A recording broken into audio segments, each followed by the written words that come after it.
It's noon here in Ventnor City, New Jersey, and our nation's capital, Washington, D.C. And this is CarEdge Live for Tuesday, July 29th, with your hosts, me, Ray in Ventnor, and, well, Zach, wearing a nice collared shirt in Washington, D.C., where, I don't know, I've heard a rumor it's only supposed to go up to 100 today.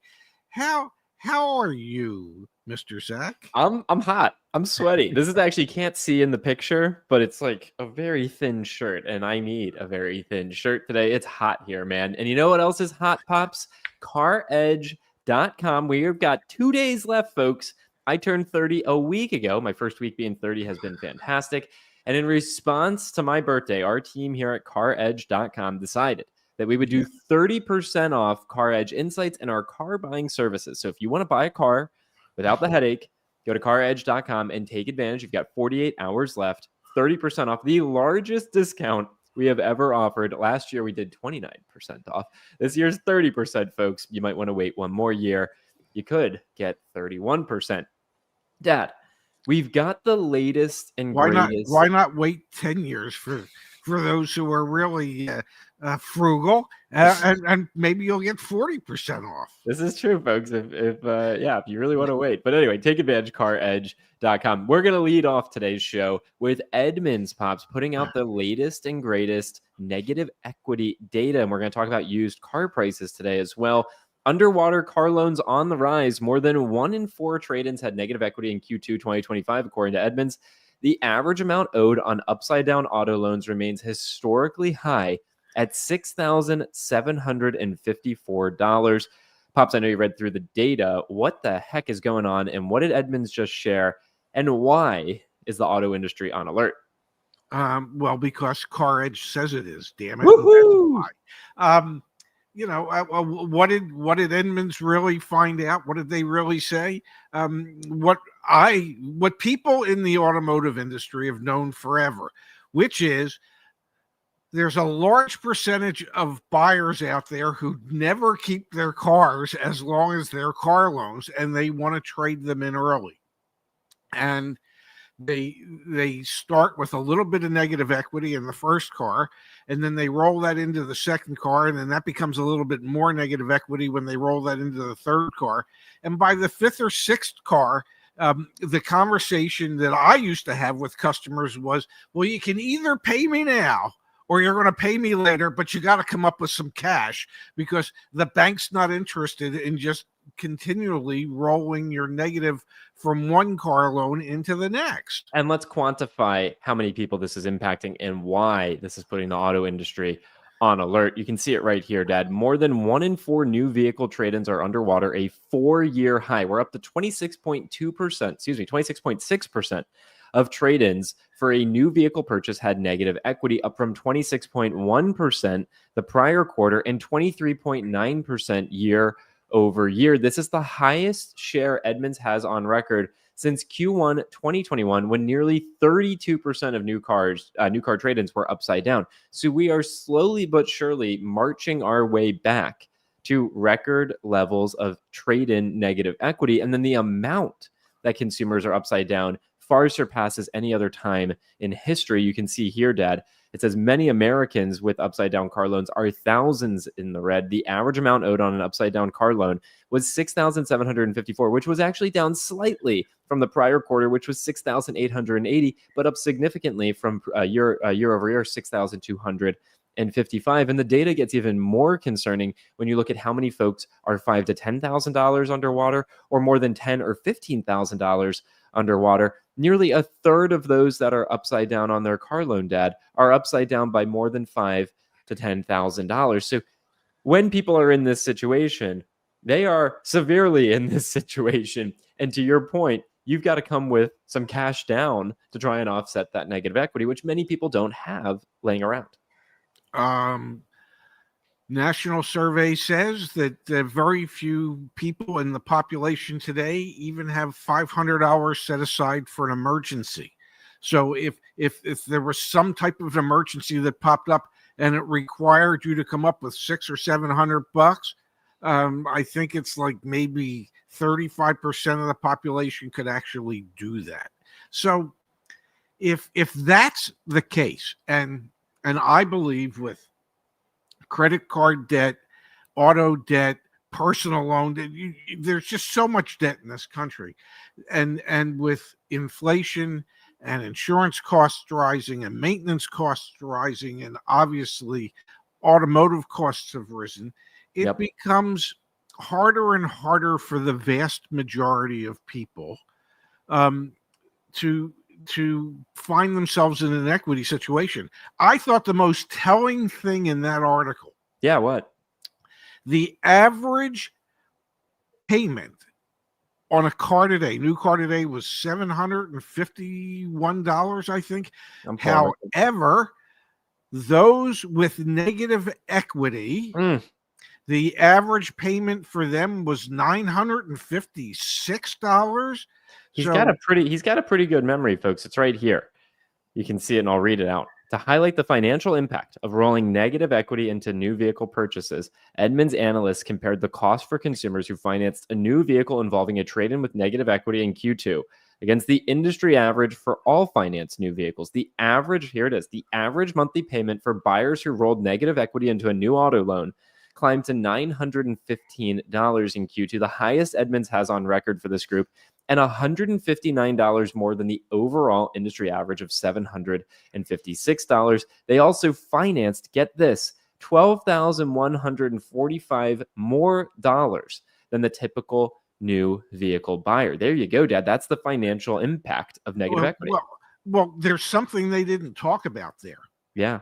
Loan term. And I guarantee you, if you're financing an extra $12,145 and it's only impacting your payment $159, that's because the term probably went from 72 months to 84 or 96 months. Wow. So not only is the payment higher, significantly higher for those with negative equity, I guarantee you, if you really dig into the data, you will find out that the loan term is also significantly longer. So these people are committed to a higher payment for a longer term, and they already have shown a proclivity to want to get out of their loans earlier than when they come due. So they are just exacerbating and further burying themselves with additional negative equity that at a certain point, and if they're financing an extra 12 grand now, at a certain point, banks are going to go, no, we need money. We need participation from you to help offset this negative equity. I know one of the things that I used to teach my salespeople is to say to your customers, if you have a trade, what we have found is the vast majority of people owe more on their trades than what they're worth. If you were in that situation, how are you planning on handling that? In other words, the onus is the customer. It's on them. It's not on the dealership. Now, for those who couldn't afford to do anything, the dealership, in order to sell a car, will try to find a lending institution that will, I don't know, overlend on the loan that you're getting so that you can bury some of that negative equity. But smart folks don't do that. You know what smart folks do?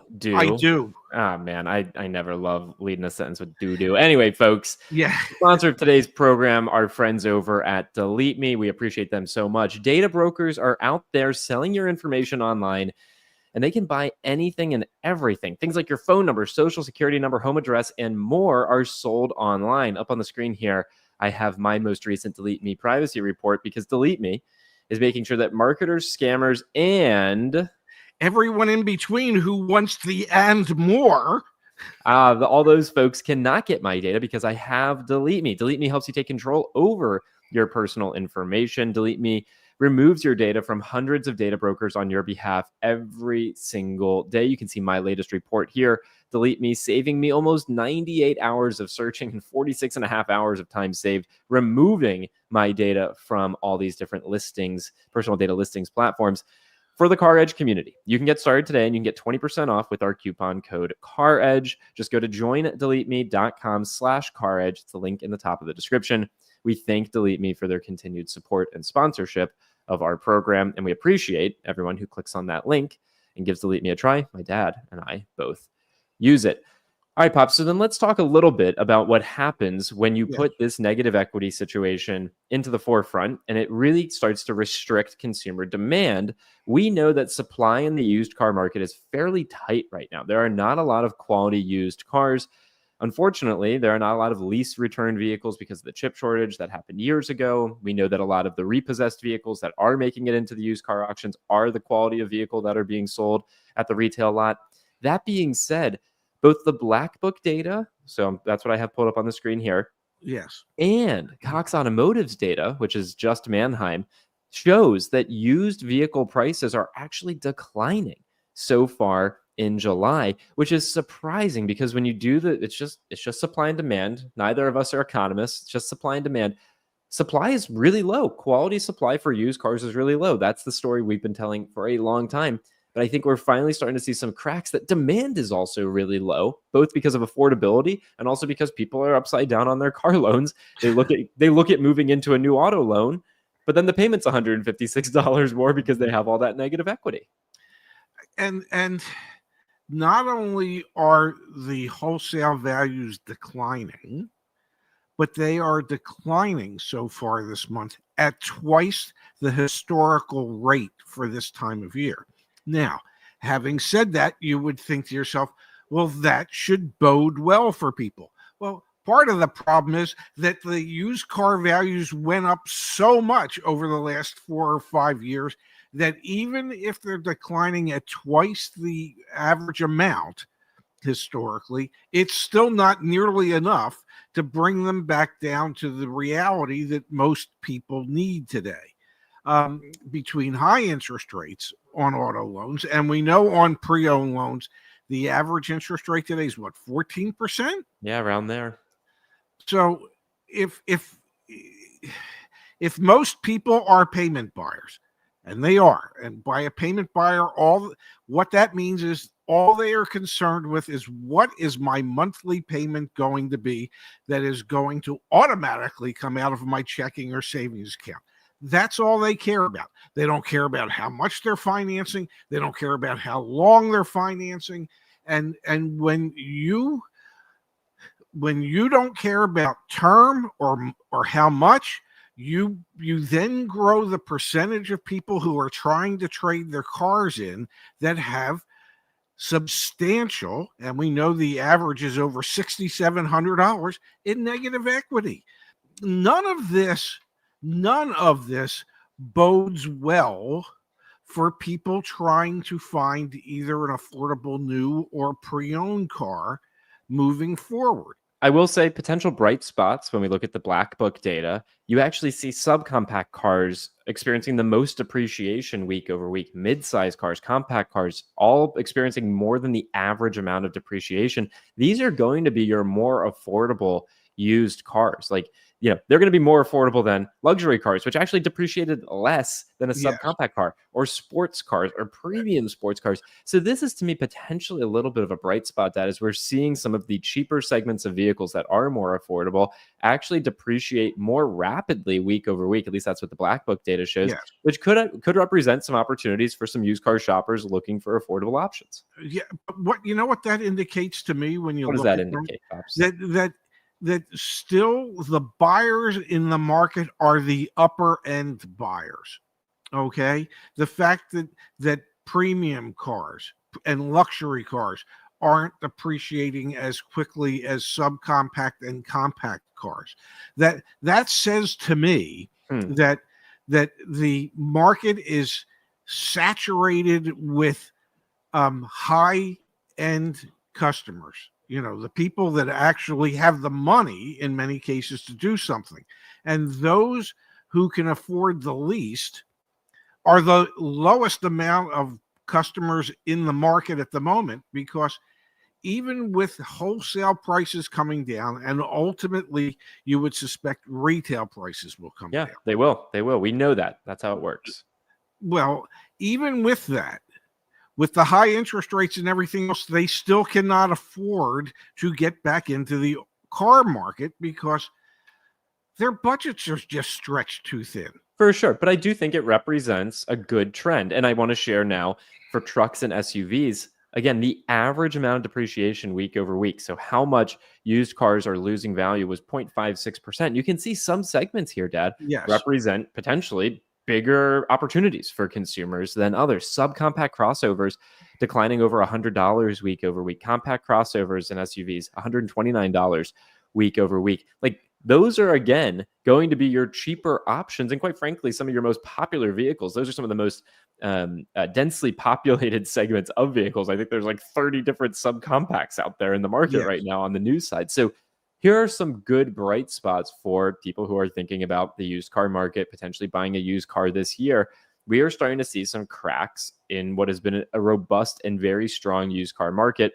And it comes down to supply and demand. To your point, the demand is not there, even at some of these lower dollar segments. But if you can be patient and if you can be knowledgeable, it looks like we're starting to see a trend that could be a buyer's market instead of a seller's market. The used car market for a long time has been a seller's market as a result of such short supply. However, I've got some other data that we'll look at here that shows that the amount of used cars for sale is actually up significantly so far this year, which is great. That means more supply. So some good signs amidst all this, negativity. There are some good signs. What is the average pre-owned car transaction price? Did they mention that anywhere in the article? I don't have that from Black Book, but I can find it. Give me a second here. Yeah, I was going to say I seem to recall it's what was it, 29,000 something? I think it's closer to 28,000 right now. Okay, so 27.5 or something like that. Yep. Which is still expensive. I mean, the spread between a say a 3-year-old used car and a brand new car is not as great as that spread would have been years ago. For sure. And what has happened is the used cars have retained a much higher percentage of their retail value as they have gotten older, which is what's caused that spread to not be as great. One of the reasons that we oftentimes suggest to customers, if the spread is minimal, you're probably better off looking at a new car than a used car. I would hope that the spread between the pre-owned car and the new car increases dramatically so that people will actually see the value that a used car could represent. Yeah, spread meaning that if you were to buy the comparable 3-year-old used car, you get a bigger discount over having just bought the brand new one with the manufacturer warranty. One more chart I want to show here, then we're going to go to the chat, Dad, and then we will switch gears. What you're looking at here are the retail listing volumes. This is an index that Black Book provides, and the black line is 2025. Yes. And so we are actually up.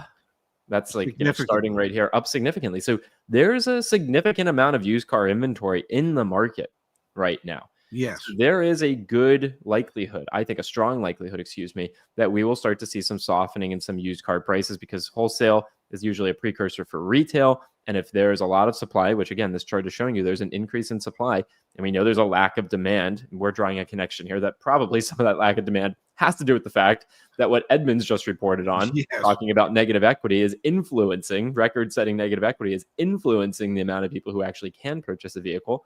For those of you that are super educated, because let's keep it real, the people that tune into this show are more educated than any other customer out there. They're spending time understanding the market dynamics. You're in the know right now. You have some insider baseball. You know that the market is starting to slowly, on the used car side, shift, and that's power. Knowledge is power. You can apply that in your negotiation. You can leverage the timing potentially, and obviously, we'll continue to be talking about this week over week. It's what we do. As available used car inventory grows, used car listings grow.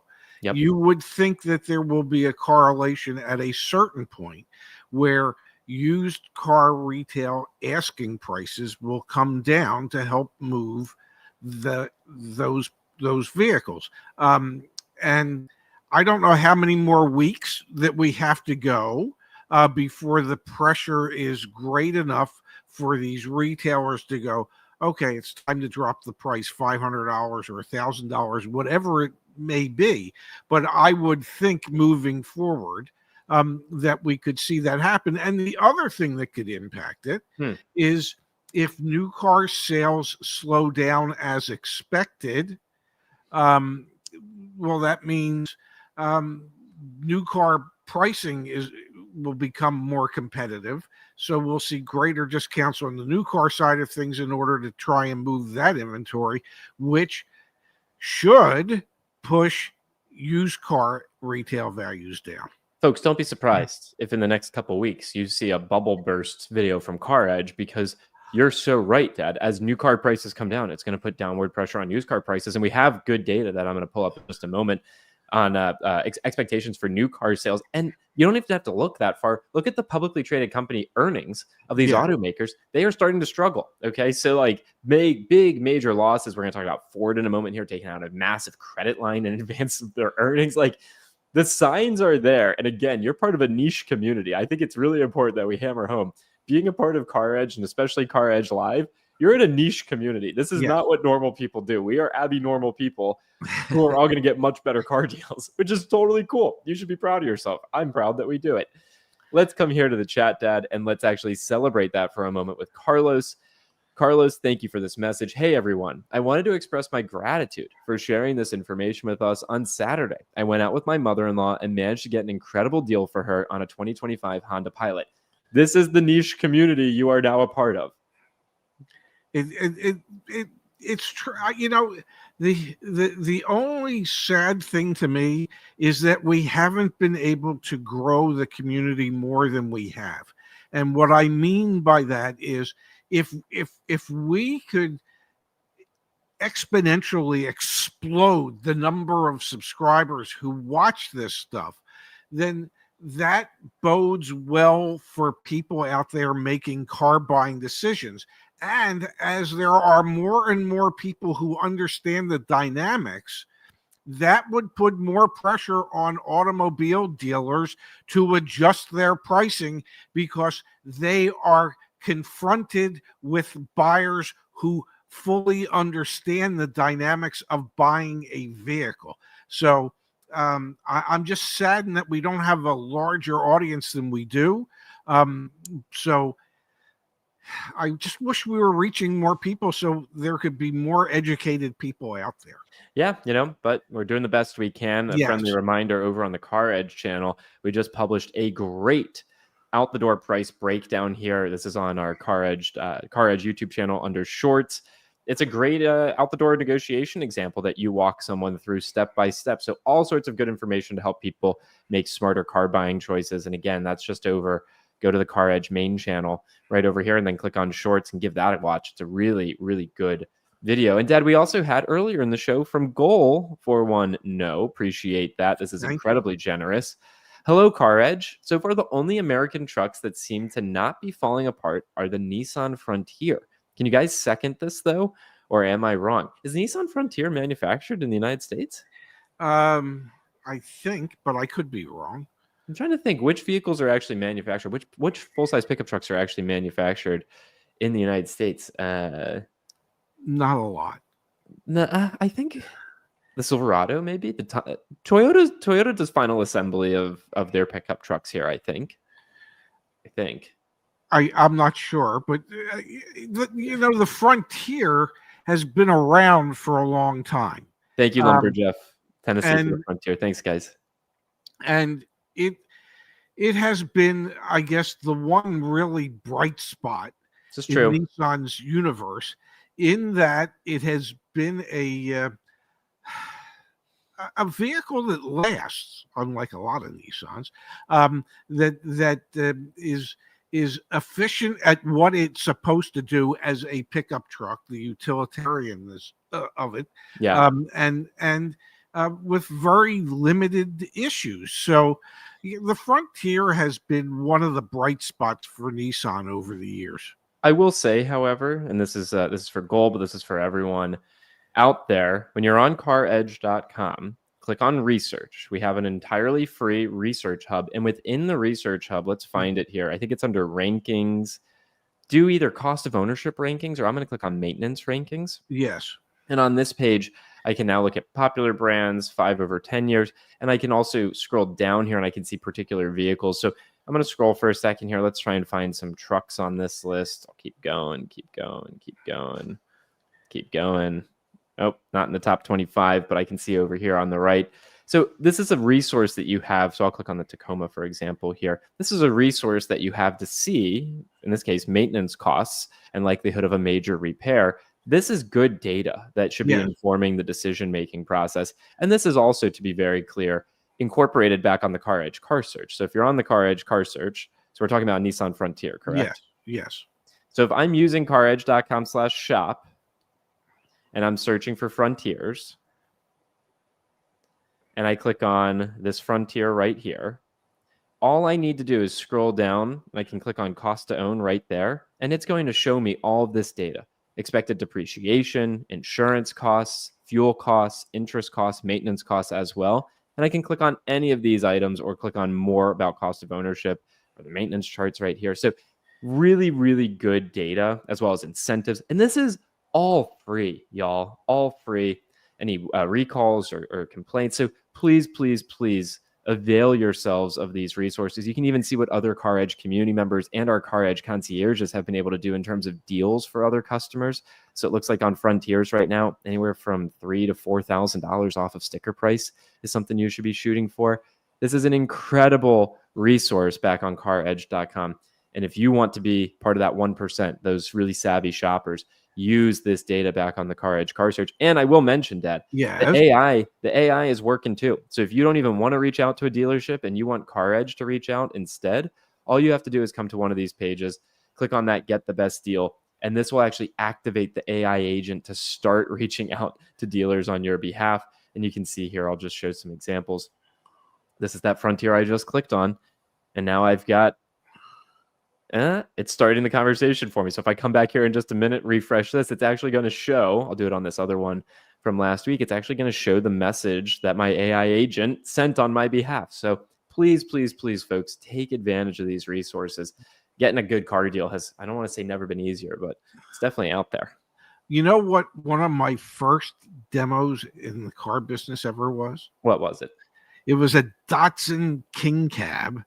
And I used to drive it from Pleasantville, New Jersey, which is right outside of Atlantic City, from Admiral Datsun at that time, to where I lived in Cherry Hill, New Jersey, on the White Horse Pike. And every bump I would hit on the White Horse Pike, my head would hit the ceiling of the, and it was like the ride was like this, ladies and gentlemen. But I really enjoyed my King Cab. There was something special about those vehicles back in the day. And Pops, I just pulled it up on the screen. I did a refresh. So what the AI agent just did, which this is brand new, it created an email address and a phone number for me. Wow. And then it contacted the dealership and sent this message. Hey there, I'm Zach. I've had my eye on that gray 2025 Frontier Pro 4X with 4 miles on your lot. It's been there about 84 days, right? I'd love to move on if the numbers work. Can you email me a full out-the-door price breakdown? Taxes, fees, dealer add-ons, etc., so I can see where we land before swinging by. Appreciate it. The AI, it's so cool, guys. It's so cool. So please, again, not only the research pieces of this, but also you've got someone that'll do the reaching out for you and then do the negotiating. And let's see, It's have I gotten a? Wait I haven't gotten any phone calls, Dad. Haven't gotten any phone calls or any emails. It's not someone. It's a something. Something.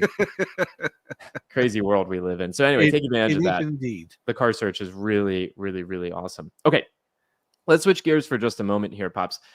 We're going to turn our attention to the latest data from Cox Automotive, their expectations for the remainder of this year. This ties into your storyline with what's going to happen with new car prices. Yes. And this is a brand new reforecast from Cox Automotive. New vehicle sales returned to a slower pace in July with little upside expected in the second half. So Cox Automotive is starting to wave the flag here that they think things are going to get slower for the remainder of 2025. That should put downward pressure on car prices more broadly. You would think, yes. As a matter of fact, Justin the other day asked me for a quote, what I thought was going to happen. And as I mentioned, historically, August has always been a pretty tough month in retail automotive because it's back to school month. It's what I like to call Nikes and bikies month. Okay, where parents are busy buying Nikes and bikes for their kids and school supplies and school clothing, and so they're not thinking about getting a new vehicle. And I think this year it will be even slower because of that. And my prediction is that if we were to see any segment in the new car world where there could perhaps be a slight uptick in sales, it would be on the EV side of things for those people who are interested in getting an EV prior to the expiration of the federal tax credits that will go away come September 30th. So, yeah, I think we are going to see slowness in August and September. My guess is that manufacturers are going to hold on to their marketing money as much as they can and utilize it in the fourth quarter to try and bring a positive end to the year, For sure. and not necessarily in the months of August and September. So expectations for a slowdown. Now you see this also potentially manifesting itself at the OEM level. Ford is coming out with their Q2 earnings soon. And look at this headline in Automotive News as a precursor to that. Ford takes out $3 billion credit line ahead of Q2 earnings report. Wow. They're trying to make sure that they've got enough liquidity to be able to do the things they need to do in their business. Stellantis also recently coming out and saying they expect a $1.4 billion expense as a part of tariffs in the second half of this year. So we're starting to see a lot of signaling, both from the largest data purveyor in the automotive industry, that's Cox Automotive, as well as the automakers themselves. And we've even seen it from some of the large public dealer groups too, signaling, hey, things are going to get kind of worse. And we want to set that expectation, which when it gets worse for the industry, it gets better for the consumer, for those that are informed, for those that have, have been sitting on the sidelines. And so I'm getting really fired up that I think fall and winter of this year, and to be clear, also the summertime, are great buying opportunities for consumers. We're going to end up doing our fall car buying report. And I think for the first time in a long time on both the new car and used car side, we're going to say it's a buyer's market. I'm starting to see the signs that that's going to come to fruition because all roads are pointing to a lot of cars sitting around and not enough buyers to purchase them. Great. That's a huge opportunity for those who can afford to be in the market. Yeah. The only problem is there's the number of, or percentage of people who can actually afford to be in the market seems to be dwindling. For sure. But for the people that tune in and watch this who want to be informed, like Carlos earlier in the show, opportunity for them. Yeah. Let's come here, Dad, from Matthew. Good to see you, Matthew. Appreciate as always. Nissan is so broke, they're building old school, reliable trucks, not fancy tech-laden junk. Maybe that's what the people want, cheap and cheerful. Matthew's got a point. Well, I think that's what people want when it comes to trucks. I really do. I was having this conversation with your uncle on Sunday, and we were talking about the truck that you were using from Ram, which was as we discussed last week, a $90,000 pickup truck. And Uncle Kenny says, what the hell does anybody need a $90,000 pickup truck? And, I can't think of a good reason. He said, and he said, any pickup trucks I see in my area, and he lives in the suburbs of Philadelphia, he said, there's never anything in the bed of those trucks. Now, if it's a work truck and there's tools or there's yard equipment or whatever, but on, most trucks, there's never anything in the bed. And so, I think Matthew's on to something. People who really need a pickup truck, I think would prefer cheap. That's just me. I mean, Dad, Ford proved it with the Maverick. For a long time, the Maverick was selling with additional dealer markups, no longer, to be very clear. And that was because people wanted an inexpensive, reliable, well, I cannot use the word reliable in the same sentence with Ford, but an inexpensive pickup truck. And Ford obviously met the demand there. Folks, I want to remind you one more time, back on CarEdge.com, click on Shop New or Shop Used. When you are on the car search, you can now get early access to negotiate car deals anonymously. We've built AI that will negotiate with dealers on your behalf anonymously for you. Here's a perfect example from last week. We've got an F-150 that I expressed interest in, and now my AI agent is going back and forth with the dealership instead of you having to deal with it.